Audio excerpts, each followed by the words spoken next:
Nilichokikataza mahizi, sifanyi sana, ni kwenda kusimamia ndoa. Mimi sipendi kwenda kusimamia ndoa ya mtu hata kwa sababu mbili. Sababu ya kwanza ni dharau ya wale wenye shughuli ya ndoa, namna walivyowadharau mashekhe.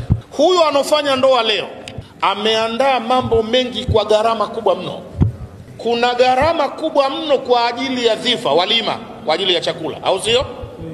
Na itategemea uwezo wa huyu mwenye shughuli yake. Kuna wengine gharama ya chakula mpaka milioni 10, au sio? Nikaandaa mwingine na ukumbi kule kwa ajili ya hiyo walima. Si hivyo tu, ametayarisha wapiga picha wa video kama ndugu yangu huyo, kwenda kupiga picha. Haji bure harusini kupiga picha. Hiyo inatoka mwanzo. Kuna watu wa kupiga zile picha mnato, still picha, sio? Makamera, nao wana gharama yao hao. Gharama hizo, kuna magharama ya watu kununua masare, kuna wengine wanaweka na miziki, magharama hayo. Sasa ni muda wa madrasa. Madrasa inaenda kuitwa. Mwalimu madrasa anaambiwa tunahitaji maulidi kidogo siku ile bana. Na maulidi yenyewe utaifanya kwa muda baada ya ule mziki kusitishwa kwa muda. Kwanza ulianza mziki usiku, utasitishwa kwa muda wakati wa ile shughuli utakofanya, na ukiondoka mziki utarudi, au sio? Mwalimu madrasa apewe 50,000 au laki. Kama kuna madrasa imelipwa hapa kwa gharama kubwa, sijui kama inazidi 200,000, sijui. Mziki umelipwa 500,000, madrasa inapewa 20,000. Jamani, nini mambo haya magumu kidogo? Sijui nyinyi mnaonaje tu. Mimi naona magumu.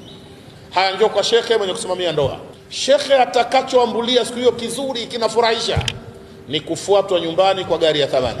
Kama alikuwa hajawahi kupanda V8, siku hiyo litapelekwa. Nendeni mkamchukue shekhe bana. Sasa huyu shekhe awe nazo akili, aondoke na nauli yake ya kurudia kwa hisani yake, kwa sababu V8 atalipanda wakati wa kuja kuchukuliwa. Na nielewa hivyo.